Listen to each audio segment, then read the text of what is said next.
This is the best football show. I'm Brian Baldinger, and that's Mark Schlereth right there.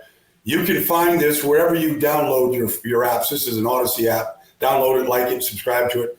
It's free, and it's good because, honestly, me and Mark here, we don't script a thing. We literally pop on here, and whatever's on the top of our head, we're going to talk about. We feel like, Mark, honestly, at this point of the season, we've seen the dredge of this business. We've seen the great stuff of this business. So I got two questions for you, Mark, just to kind of fire things up here.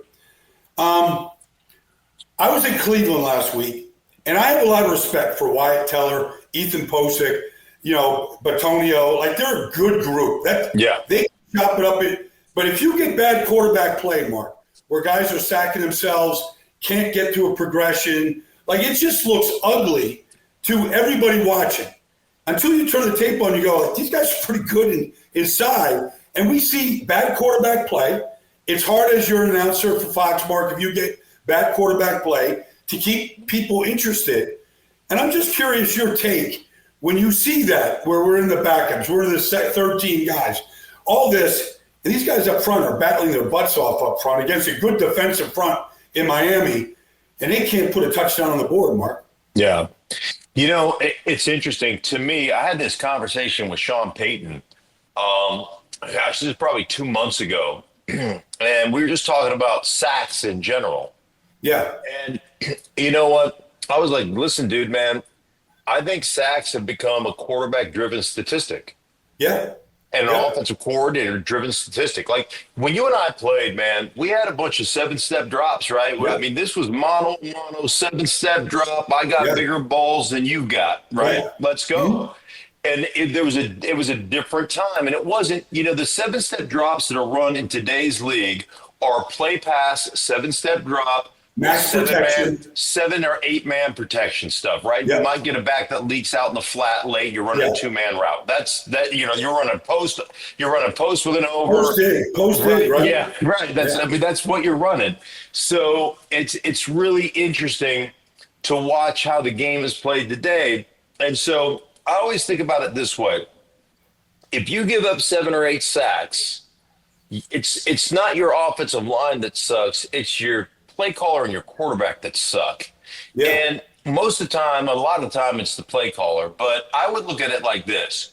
If I'm a play caller and I'm going to drop back 35 times, I've got to get that down to about 12 legitimate pass rush opportunities for the opponent.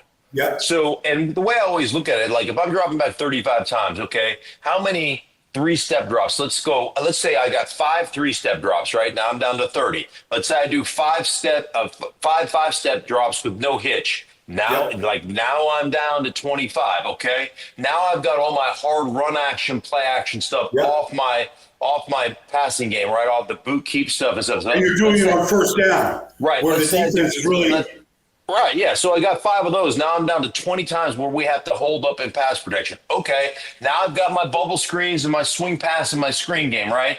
I got 5 of those. All right, now I'm down to 15.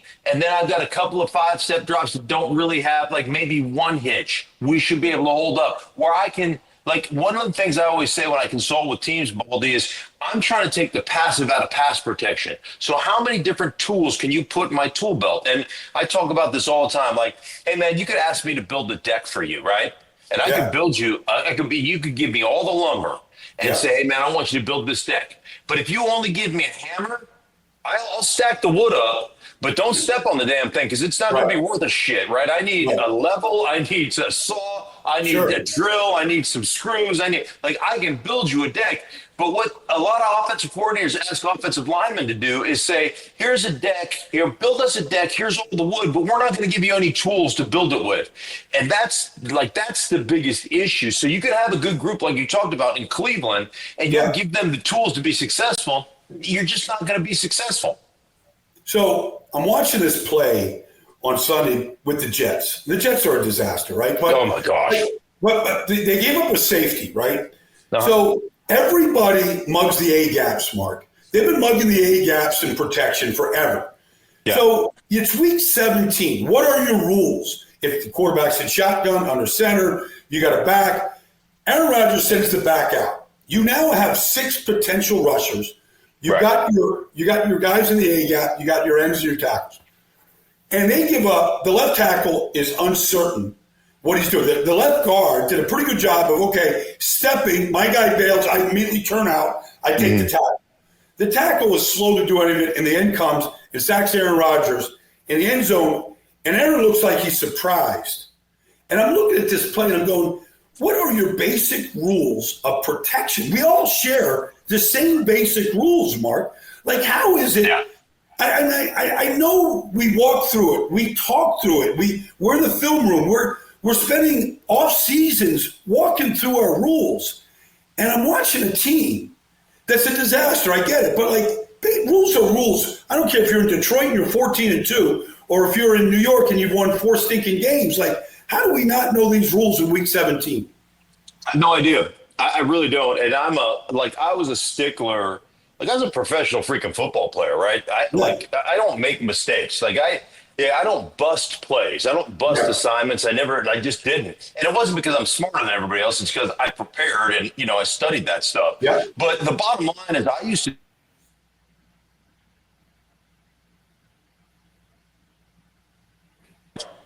So are you still there with me? Okay. So I used to say it to my guys all the time. My offensive line coach, my offensive coordinator, what's my rule? I want to know what the rule is, right? Yeah. Because I'm not going to be the one that takes the negative grade on this. So you tell me what the rule is, and we're going to operate this way with this standard. And the old adage is, he who hesitates is lost. Correct?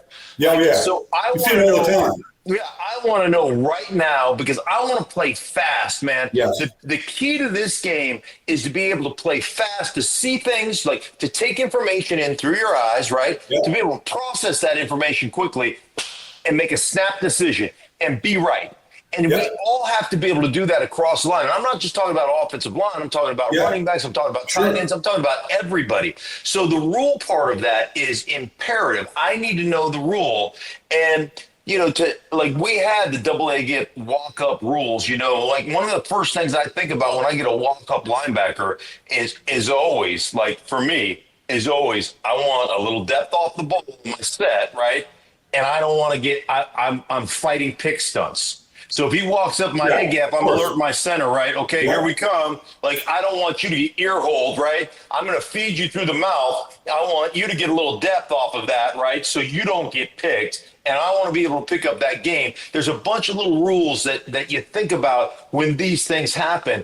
And I watch guys, I don't know how you were taught, with inside walk-up stuff, or inside, you're blocking back on a nose or whatever. But I always have come from the belief is, if you line up on my inside shade, let's say you're lined up here, I want to keep you right there. I don't ever want to get in the middle of you, right? I don't want this. I want to keep you right here and use the body presence of other guys to help block you. And so you get into these situations where I watch technique, and I'm appalled by a ton of the technique. I've got San Francisco, Arizona this week. Yeah, I'm watching some things in Arizona that I'm just I have to close my eyes, Baldy. It's what are we coaching? What are we doing? Do you guys listen? Are you getting coached to do these things? It just is interesting to watch because it's such a skilled position, and it's so imperative. And honestly, it's so poorly played at a lot of places. One of my great joys in life, and I know you live and you spend a lot of time in Philly looking at film and doing all that stuff, Baldy, one of my great joys in life is watching the Eagles play. Because I can just sit down and go, I know Stoutland's got these guys coached up. I'm like, ooh, I like that technique. Ooh, I like what they're doing there. Ooh, I like it's whenever I need to get refreshed right after watching a bunch of garbage, I'll go watch Philly film. Just, all's right in the world again. The thing is, though, Mark, back when you were with the Redskins or even the Devils, you guys had depth, right? Yeah. You were your Hogs. You had 7, you were 8 deep, 9 deep. So the next guy went in, Grimm went down for whatever reason, you went in, whatever it was. I'm watching the Eagles, and they lose Jordan Mailata for a month. Fred Johnson goes in. He looks like he's a frontline left tackle, right? I'm watching Landon Dickerson go down last week. Tyler Steen steps in. There's been zero, and Leonard Dixon's a great player, so is Malata. Yeah. There's been zero drop-off when those guys go in. Becton goes out for a play. Here comes Steen. Like, it's unbelievable how prepared. But here's what's interesting, Mark. Like, I don't know how many Eagle games you've done this year. I'm sure, over the last couple of years, you've done a few. Yeah. But one thing that's interesting with Stoutland, and I don't see it anywhere else in the league, he's got his starters out there game day, walking through with the bags, the whole thing, walking through looks, walking through combo blocks, walking through stunts. Like, I've seen Jordan Mailata and Landon Dickerson out there for an hour pregame. I would rather do that than look at my playbook and mentally go through it. I'd rather walk through it in 2 hours for a kickoff and just have it down pat than be in my locker room. I mean, I like cutting it up and everything too, but like I'd rather be fully prepared for what might happen out there. And I see it. I don't see any other team doing it, Mark. Yeah, I haven't either. I always used to go out as a player. I would make sure that, I checked the shoes that I wanted to wear based on the turf that we're playing on. So I always had a bunch of shoes with me, right? The other thing is once I figured out what shoe I go back and forth into the locker room, right? Checking out shoes and feeling traction. Because, especially when you're playing on artificial turf or you're playing on that, the stuff that they have now, kind of half and half or whatever it is, like, dude, there are certain shoes that get too sticky. That was a bigger problem for me is I don't want too sticky, right? Yeah, I wore those tennis shoes on those old turf. Yeah, so there was always that. But then I would go through every part of the field. And I'd get coming off of one end zone, going into one end zone, coming off the end zone, each hash mark. And it was probably a good 45-minute process of going through every spot on the field, find out if there's a divot somewhere, if there's a hole somewhere, if there's and you go through it. Now, the fields are probably better today than they were when you and I were playing, right? Especially in the vet. That place was a hole, as you well know. But just to be prepared, like you just got to be prepared for every little thing. And you're 100% right about Stoutland. And you're right. In our day, we had our starting five, but all our backups were, 4-year starters somewhere else that had gotten in their 8th or 9th year, a little bit beat up. But you knew, hey, man, if we lose a guy for a game or 2 or 3 or whatever, this dude's going to come in. This guy's got experience. Now, in today's game, what they do is part of where they save money is backup offensive linemen. So they get a bunch of young first and second year guys who, no offense to them, but they're not worth a score to piss. They haven't been coached. They're not ready to play. And it's incredible to me that you would have $100 million plus, $250 million plus, $300 million plus quarterback, right? And after you're starting five, you got a bunch of guys that you don't trust to put in the game that aren't ready to play. And it blows me away. So let me get this straight. So you're going to invest $300 million plus on your quarterback, and you're going to protect him with a minimum wage, $500,000 a year player who can't play. Please explain to me how that makes sense to anybody. Well, I mean, all you have to do, to your point, just look at the Chicago Bears. You're going to go out. I mean, the Chicago Bears are the prime example of what you're explaining right now because they've got 5 backups there. Maybe the right tackle can become a player, but they got 5 backups there with the number 1 pick in the draft, and he's playing a style of football that nobody ever survives in, and nobody ever wins in. You can't play this frenetic style. Like, it just doesn't work in this business. It never has. It never will. You're never going to stay healthy. But, I mean, that's a prime example.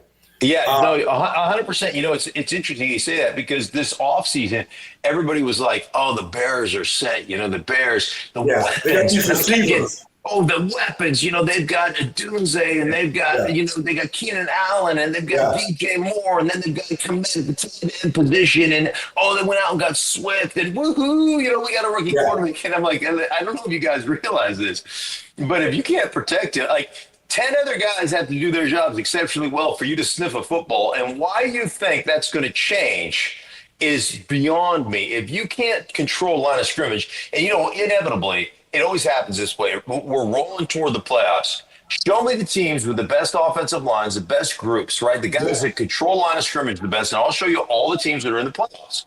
Well, here, Detroit, Philadelphia, they're both awesome, right? Minnesota has been really good on both lines of scrimmage. and Like Minnesota lost their left tackle, who's a very good player. And what they do, they were traded for Cam Robinson. Like, they didn't fool around with their backup. Like, the backup is that they went and got themselves a guy that's been a starter in this league. Hats off to Minnesota. Like, you've got this thing rolling. Keep it rolling. All right.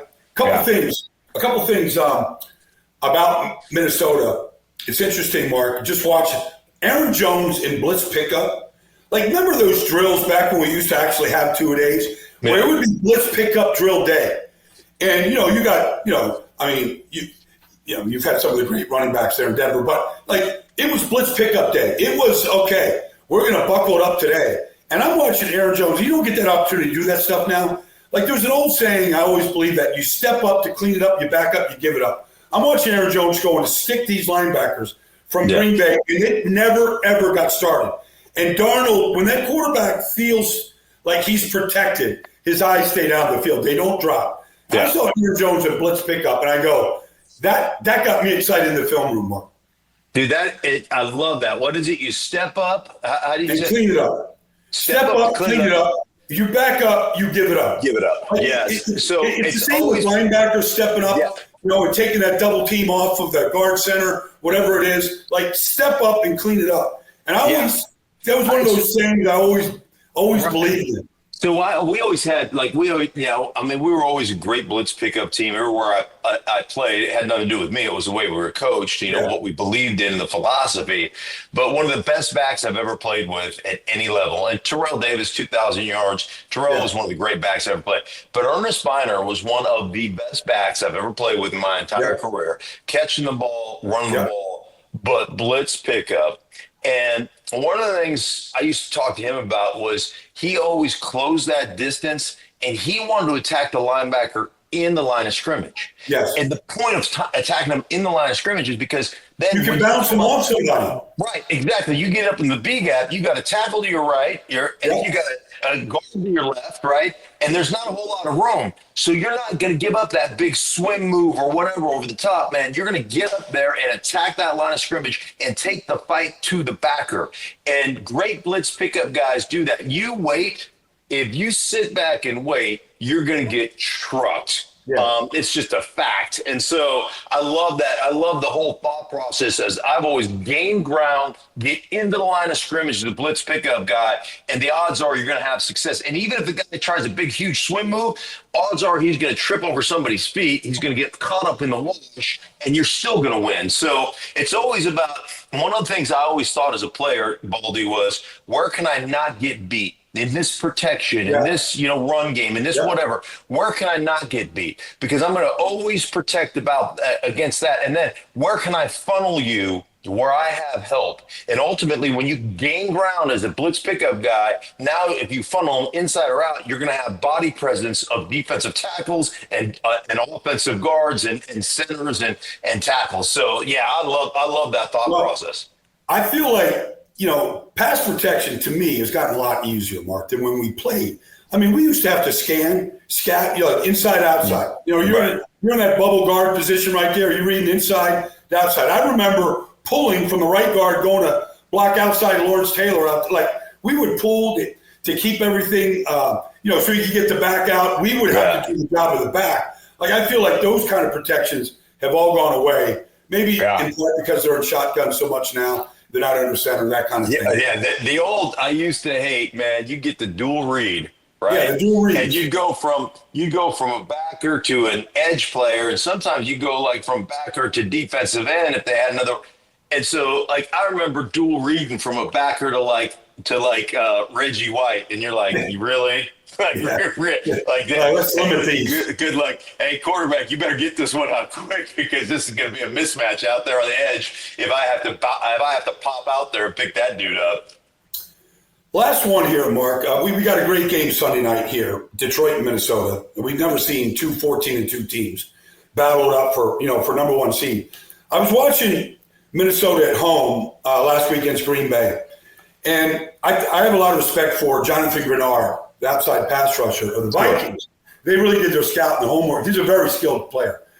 But, Green Bay is playing in Minnesota. I'm only saying this because it's going to be in Detroit now. So you got to flip it. So silent counts and how you handled it, Mark, because I'm watching Rasheed Walker, who's a good player in Green Bay, but he's looking at the ball, like Grenard's off on the snap, and he's late. And Grenard turned the corner on him, and, Jordan Love gets crushed. And I'm saying to myself, you've got to have that ability, especially a tackle, not so much a guard, but it's important at guard, to be able to see both the ball and your man.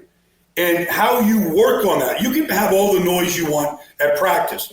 You've got to train your ability to be able to see the ball, because you're not going to hear anything, and you got to see your man.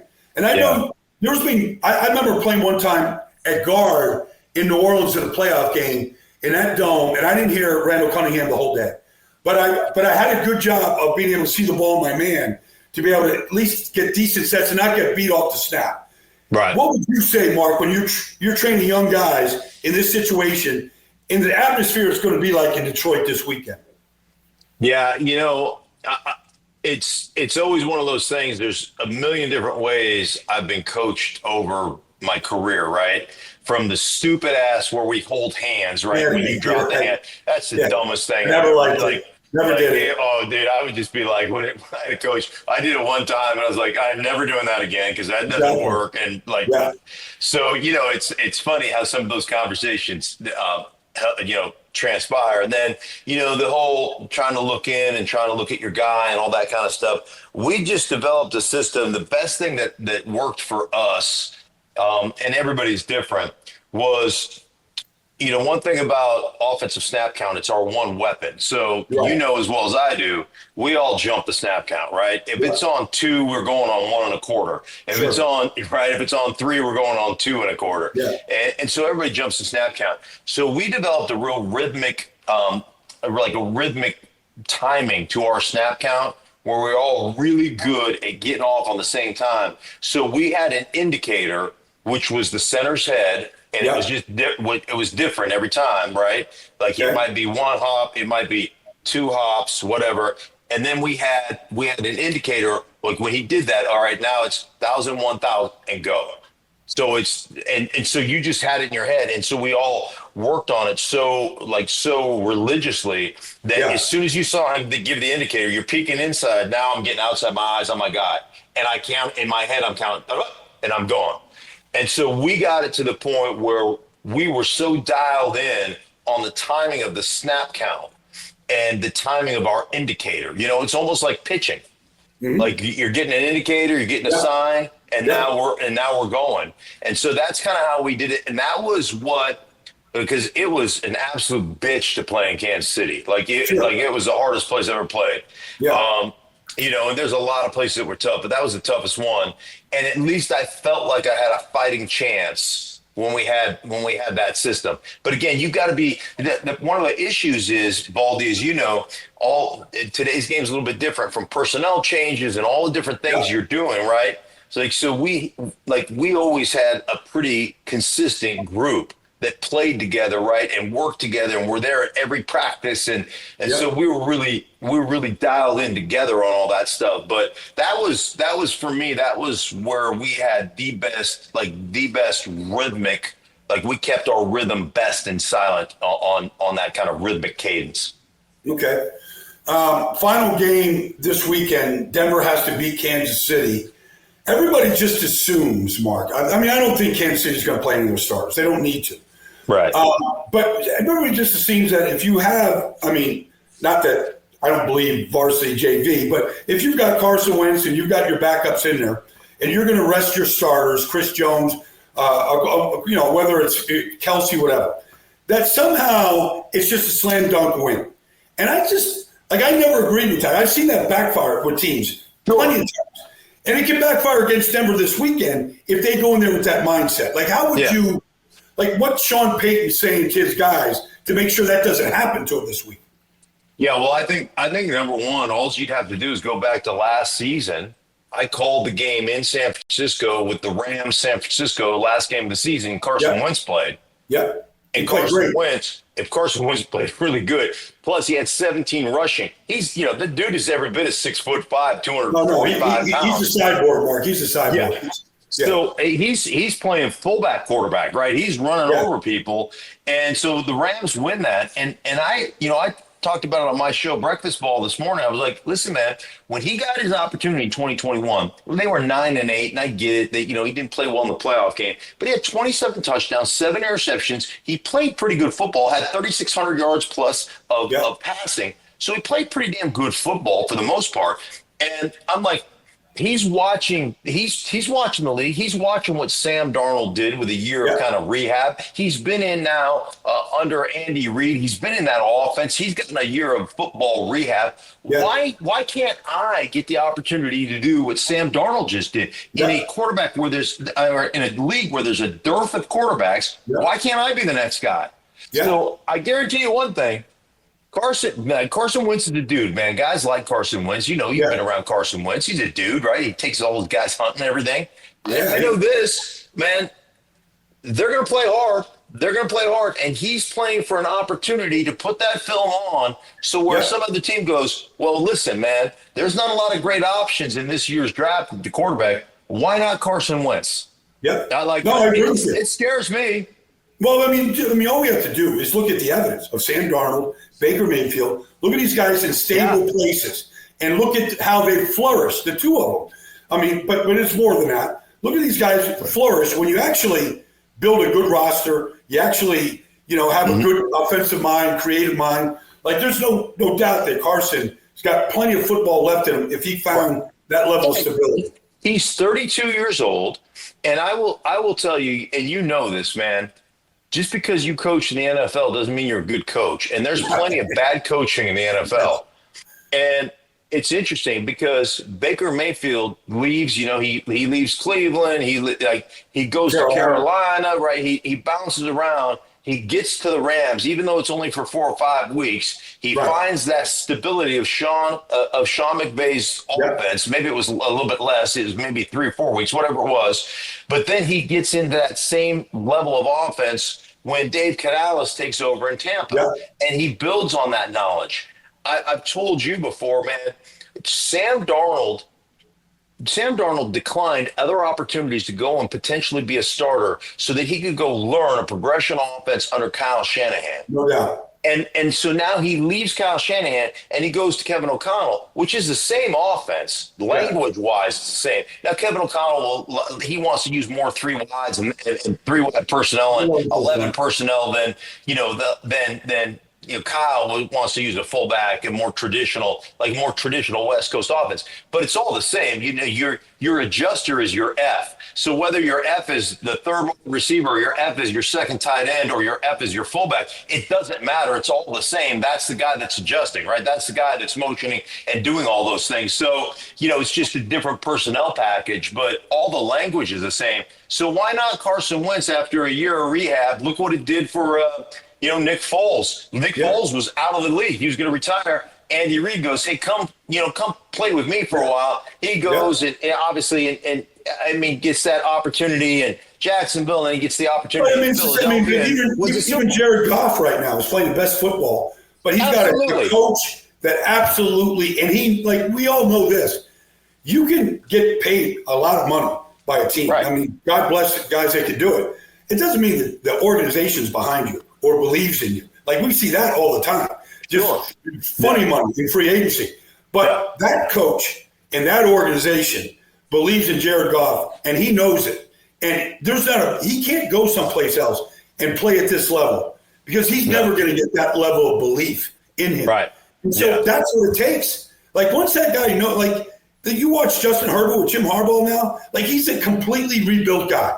Completely rebuilt. Like, his confidence level has never been higher. But that coach believes in him, and he lets him know it every single day. And I don't think when you say there's never enough good coaches, Mark. But that's why we're going to get this cycle starting on Monday all over again. And we'll probably, find 4 or 5 new guys or whatever that really don't know themselves if they can do it or not. I mean, we're just thrust.